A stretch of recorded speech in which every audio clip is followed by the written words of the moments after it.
Isu yang pertama adalah isu tentang kematian selepas vaksinasi, terutamanya kes-kes kematian tiba-tiba selepas divaksinasi. Setiap hari 400,000 atau 500,000 orang yang pergi vaksinkan, 10 akan meninggal hari itu atau hari kemudiannya. Kategori kematian kedua adalah kematian selepas vaksin yang disebabkan oleh vaksin tersebut.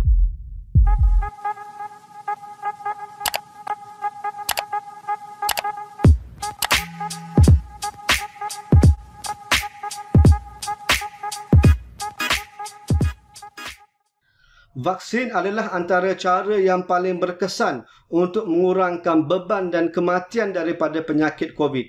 Walaupun benda itu tak perfect, ia adalah cara yang terbaik yang kita ada sekarang. Malangnya, segelintir daripada kita masih belum daftar dan belum hadir divaksinkan. Oleh itu, hari ini saya nak buat 3 ramalan yang paling penting. Ramalan yang pertama adalah bahawa jangkitan kuman COVID-19 adalah endemik dan akan kekal bersama kita dalam masa ke hadapan. Yang kedua, sebahagian besar daripada kita yang belum divaksinkan akan dihadiri oleh kuman COVID-19 dan akan jangkit dengan kuman tersebut. Dan yang ketiga, ramai yang akan menyesal kerana menangguh atau menolak vaksinasi. Dalam pendapat saya, ada 2 halangan yang penting yang menyebabkan orang menangguh ataupun menolak daripada vaksinasi. Isu yang pertama adalah isu tentang kematian selepas vaksinasi. Saya ulang balik, isu yang pertama adalah disebabkan oleh kematian selepas vaksinasi, terutamanya kes-kes kematian tiba-tiba selepas divaksinasi. Yang kedua adalah isu tentang keberkesanan, keyakinan terhadap keberkesanan vaksin itu tersebut. Sebab ramai yang dengar cerita yang betul. Orang-orang yang lepas vaksin masih boleh jangkit, boleh bagi dekat orang lain, mungkin masuk kena hospital dan masih perlu patuh SOP, pakai mask dan social distancing berbagai-bagai. Jadi 2 faktor tersebut, satu isu kematian selepas vaksinasi dan yang kedua tentang keyakinan terhadap keberkesanan vaksin itu tersebut yang menyebabkan kita tidak mahu mendaftar atau hadiri di pusat vaksin. Dalam video hari ini saya akan jelaskan secara mendalam dan secara mudah faham apakah sebenarnya isu kematian selepas vaksinasi, terutamanya isu kematian tiba-tiba selepas vaksinasi COVID-19. Dari segi keseluruhannya ada 2 kategori kematian selepas vaksinasi. Yang pertama adalah kematian yang tidak ada kena-mengena dengan vaksinasi tersebut. Contohnya kematian yang tiba-tiba berlaku yang tidak boleh dikaitkan dengan vaksinasi walaupun orang tu baru terima vaksin COVID-19. Kategori kedua adalah kematian yang memang kita tahu disebabkan oleh vaksin yang tersebut. Saya ingin tekankan bahawa kematian tiba-tiba adalah antara punca utama kematian di Malaysia.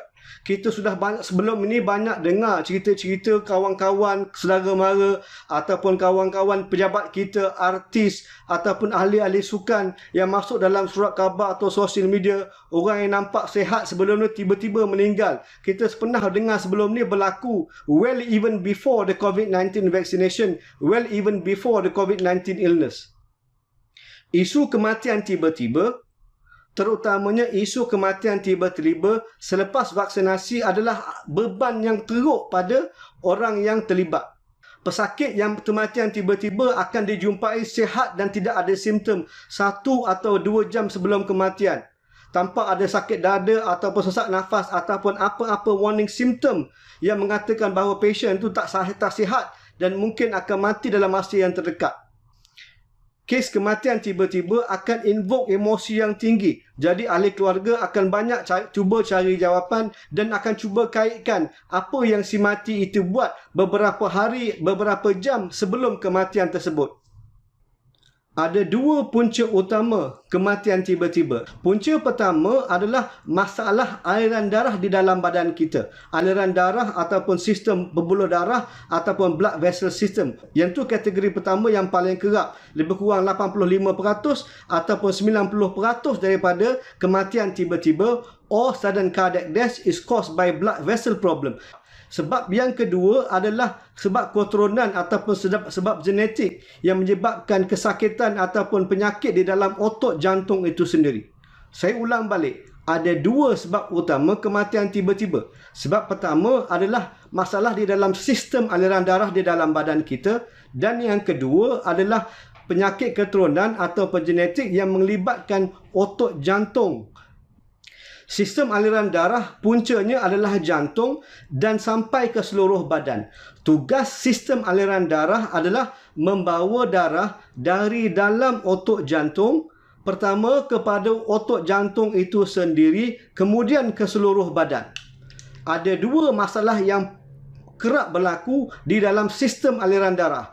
Satu, yang pertama adalah blok sempit ataupun darah tak boleh nak lalu, tak cukup darah sampai dekat organ. Yang tu sebab yang pertama, blockage ataupun narrowing. Yang kedua, saluran darah boleh koyak ataupun pecah menyebabkan pendarahan. Dia sama dengan serupa dengan sistem air di dalam rumah kita. Sistem air ataupun pipe air dalam rumah kita boleh hanya ada dua masalah. Yang pertama adalah tersumbat, tak ada air keluar dekat besin. Yang kedua, pecah saluran air, saluran pipe air. Sama dengan serupa dengan sistem aliran darah di dalam badan kita.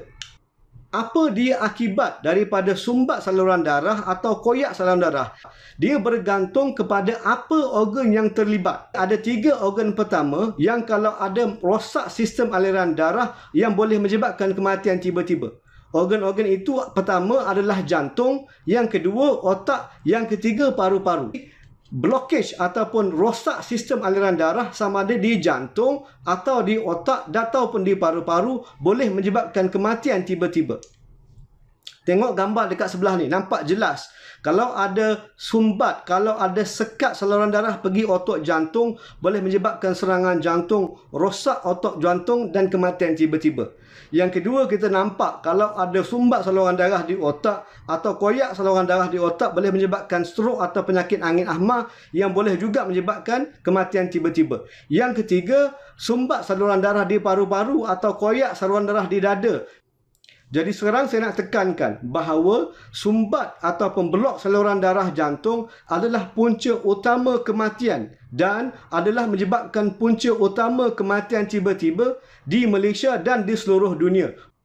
Sumbat ataupun blok sistem saluran darah jantung akan menyebabkan kematian tiba-tiba ataupun kematian secara amnya tak kira siapa-siapa. Sama ada orang tu umur dia 25 tahun ataupun 52 tahun. Sama ada orang tu berat dia 50 kg atau 100 kg. Sama ada orang tu boleh kayuh basikal 1 km ataupun 100 km. Sama ada orang tu isap rokok ataupun tidak. Sama ada orang tu ada family history sakit jantung atau tidak. Punca kematian utama dan punca utama kematian tiba-tiba adalah tersumbat saluran darah di dalam jantung. Dalam statistik kita nampak jelas bahawa punca utama kematian di Malaysia adalah ischemic heart disease, sakit saluran darah tersumbat di jantung. Dan yang paling penting kita nampak bahawa setiap hari ada 50 orang yang akan meninggal disebabkan serangan jantung ataupun sumbat saluran darah di dalam jantung. Jadi sekarang saya nak ajak kita semua tengok perkiraan secara kasar yang saya buat untuk nak kaitkan dengan kematian selepas vaksinasi. Okey, kita tengok dekat sebelah sekarang. Okey, total population di negara kita dalam 2018. Total population 2018 di Malaysia adalah 32.4 juta. Estimated 76.7 adalah rakyat yang umur dia lebih daripada 15 tahun. Jadi kalau kita buat calculation, kita boleh nampak sebenarnya population yang lebih daripada 15 tahun 2018 adalah 24.68 juta. Sekarang kita campurkan dengan statistik yang kita dapat tadi. Yang kita tahu bahawa dalam setiap hari 50 orang yang akan meninggal diakibatkan oleh serangan jantung. Kita akan buat andaian bahawa kebanyakan yang kena serangan jantung yang meninggal di Malaysia adalah umur lebih daripada 15 tahun. Sebab tu kita ambil populasi 24.68 juta. Kalau ada 50 orang meninggal setiap hari, bermakna setiap 100,000 orang setiap hari di Malaysia, 2 orang akan meninggal daripada serangan jantung. Dan jika kita juga faham bahawa selepas kita dapat cocok vaksinasi COVID-19, dia adalah untuk elakkan diri kita daripada kena penyakit COVID yang nanti yang teruk atau mati daripada penyakit COVID. Kita tahu bahawa vaksin COVID-19 itu bukan penawar untuk serangan jantung. Kita takkan kurang resiko kita daripada kena serangan jantung selepas ambil vaksinasi. Kita nak combine 3 fakta yang penting. Fakta yang pertama, kita tahu bahawa di Malaysia, 2 orang setiap 100,000 setiap hari akan meninggal daripada serangan jantung. Fakta yang kedua, kita tahu bahawasanya proses vaksinasi makin rancak. Setiap hari ada 200 atau 500,000 orang yang akan divaksinkan di Malaysia. Betul? Itu fakta yang kedua. Fakta yang ketiga, kita tahu bahawa ambil vaksin tidak akan elakkan diri kita daripada serangan jantung. Jadi bila kita combine 3 fakta tersebut, kita boleh tahu, kita boleh agakkan setiap hari 400,000 atau 500,000 orang yang pergi vaksinkan, 10 akan meninggal hari itu atau hari kemudiannya. Dia akan meninggal disebabkan oleh saluran darah tersumbat di dalam jantung dan tak ada kena-mengena dengan vaksin yang baru dia dapat. Betul? Jadi setakat ni saya dah jelaskan kategori pertama. Kategori pertama atau kategori utama kematian selepas vaksinasi adalah kematian disebabkan sudden death cardiac syndrome yang tak ada kena-mengena dengan vaksin.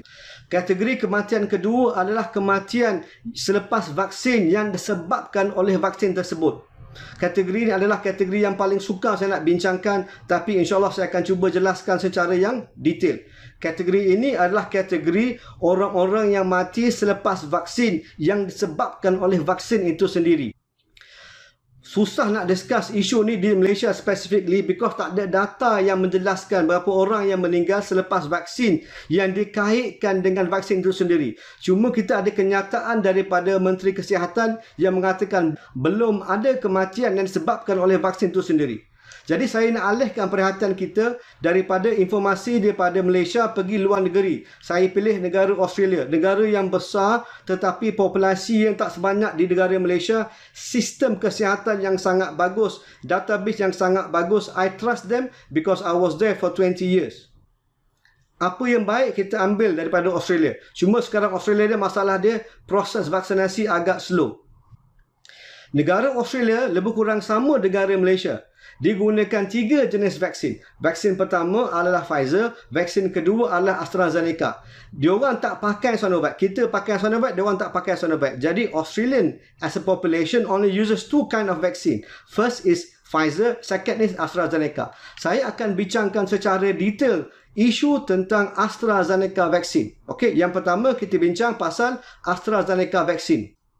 Di Australia setakat ini ada 7 kes kematian yang disebabkan oleh AstraZeneca vaksin. Tapi kita harus ingat ada 6.8 juta rakyat Australia, 6.8 million doses of AstraZeneca vaccine given to the Australian population. Out of that, case fatality are only 7. 7 dalam 6.8 juta dos vaksin AstraZeneca menyebabkan kematian. Jadi kesimpulan dia, resiko kematian dari AstraZeneca vaksin adalah 1 dalam 1 juta. Tadi saya ulang jadi resiko kematian termasuk kematian tiba-tiba daripada AstraZeneca vaksin analah 1 dari 1 juta. Tetapi kita tak faham. Kalau kita nak discuss what is 1 in a million means, semua orang nak fahamkan apa dia resiko 1 dalam 1 juta, susah kita nak faham. Jadi saya nak bagi beberapa analogi, nak bagi faham apa maknanya the risk of you dying is 1 in 1 million.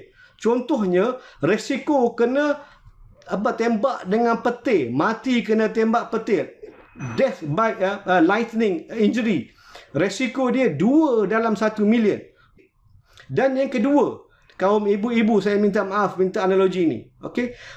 Orang perempuan mengandung dan melahirkan anak pun ada resiko. Resiko dia semua orang terima. Betul tak? Kita harus faham bahawa kaum wanita yang mengandung dan memberi kelahiran kepada anak, resiko mereka meninggal adalah 67 dalam 1 juta. Saya ulang balik. The risk of pregnancy and giving birth causing death is 67 in 1 million. compare to terima AstraZeneca vaksin, risiko kematian adalah 1 dalam 1 juta. Kita alihkan perhatian kita pergi Pfizer vaccination. Pfizer vaccination ni susah sikit because dia punya mekanisme untuk menyebabkan kematian yang saya boleh faham, yang saya boleh terima adalah hanya satu, iaitu inflamasi ataupun radang di dalam otot jantung. Kita panggil acute myocarditis, inflamasi ataupun radang, penyakit otot jantung itu rosak selepas terima Pfizer vaccination. Di Australia setakat ni, dia dah bagi 9.4 juta dos Pfizer vaccination. Dan setakat ni tak ada orang lagi yang meninggal disebabkan Pfizer vaccination. Tapi kalau kita tengok pula data di New Zealand contohnya, adik-beradik Australia juga, New Zealand dah report seorang meninggal daripada vaksinasi Pfizer. Tetapi daripada 3.3 juta rakyat yang diberikan vaksin. So, the risk of Pfizer vaccination causing death through inflammation of the heart muscle is less than 1 in 1 million. Jadi kesimpulan ni kita boleh buat bahawa vaksin walaupun tak perfect, dia adalah antara cara yang paling berkesan yang kita ada sekarang untuk mengurangkan beban dan kematian daripada penyakit COVID-19. Yang kedua, kita tahu bahawa COVID-19 ini akan jadi endemik dan akan kekal bersama kita dalam masa jauh lagi panjang. Saya bimbang dan saya khawatir orang-orang yang belum daftar untuk divaksinasi, orang-orang yang menangguh ataupun tidak mahu menerima vaksinasi, satu hari ini akan menyesal. Kenapa? Sebab saya yakin satu hari nanti kuman COVID-19 akan menghampiri mereka. Kalau anda suka video ini, sila tekan like dan subscribe. Dan saya jemput anda semua untuk bagi komen tentang isu kematian selepas vaksinasi ataupun isu-isu lain tentang vaksinasi ataupun COVID-19. Sekian, terima kasih.